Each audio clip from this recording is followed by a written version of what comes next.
And if we do not step up to the plate and find a solution to get into the minds and the hearts and the souls of not just the children of tomorrow, but the adults of tomorrow, the cousins of tomorrow, the aunts and uncles of tomorrow, it's not going to go in a good direction. It's not going in a good direction right now.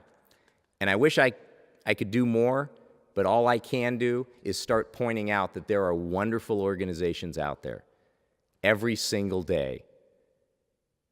And again, I'm not trying to point fingers at the media, but where are they? Where are they shining the light on these organizations? So I'm going to try and do something about that. I'm going to try and shine some light. And so I started looking at charitable organizations, and we started looking at what it takes to succeed as a charitable organization, as a ministry, especially in America, where money is difficult to come by sometimes when you have a great idea. And so we identified 3 things. And if you have these 3 things, you have an organization. And none of the charitable organizations that we look at lack passion. They have fantastic ideas.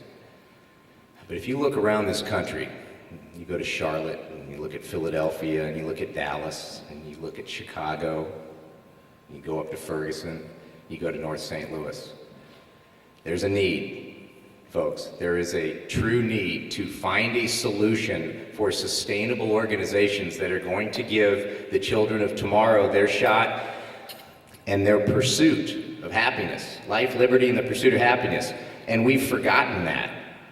And what happened when I met Jason Julian, I can't remember how many years ago it was, he started completing things that I couldn't figure out. Why were these organizations, such great organizations, failing one right after the other? And they had so much passion.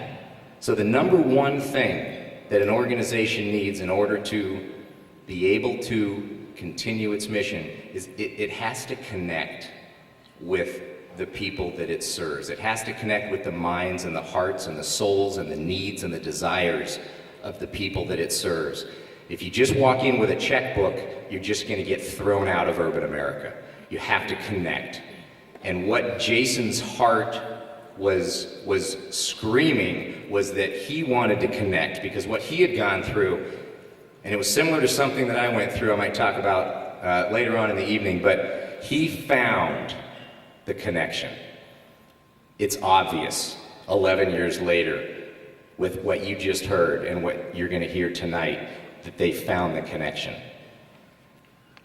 The second thing is, once you find the connection, you have to stick with it year after year after year, because what you're trying to do is you're trying to shift a culture. You're trying to change a climate, and it doesn't happen overnight.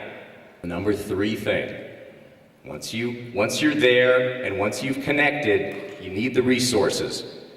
We've got incredible relationship managers right now. Jason, what are we up to, about 8 now?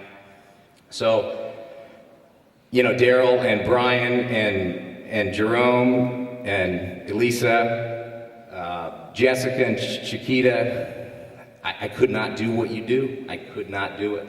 I don't know how you do it week after week. How do you get good people? We turn around businesses and it's difficult to find good people. They get paid a lot of money. These folks are going in there day after day after day, getting hit with, you have no idea the struggles that they face. And then they look at a person that's in pain, and then they get them, and they love them.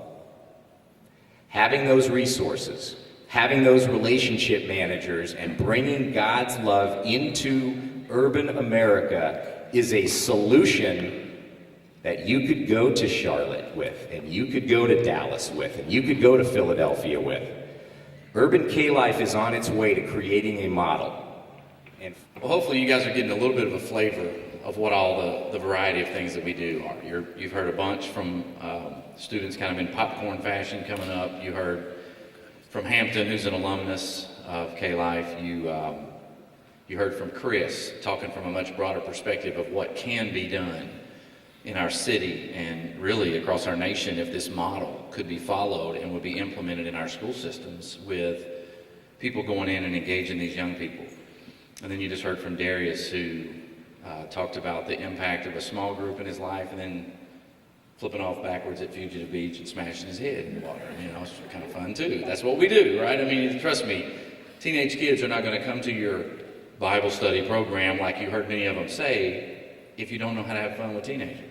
I mean, you're just going to kill them, put them to sleep. Like, why? So we've got people on our staff that love teenagers and are gifted with teenagers, urban teenagers in particular. You don't need a whole bunch of me's coming down to urban America trying to figure this out, which is what always happens, and the kids look at them like, I don't want to hang out with this guy. But the truth is that impact is occurring, and you guys are hearing that. Jason brought me to K-Life.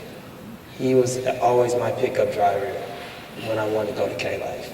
If nobody else, it's always Jason or Jerry. But Jason let me lead him at a football field and gave me my own personal mentor named Jerry Canfor. He was also a good friend, a big brother to me, and everything else. It's like family. But K-Life, it's more than family. It's hope. It's will. It's a chance to make something out of nothing. And thank you all for letting me speak for you.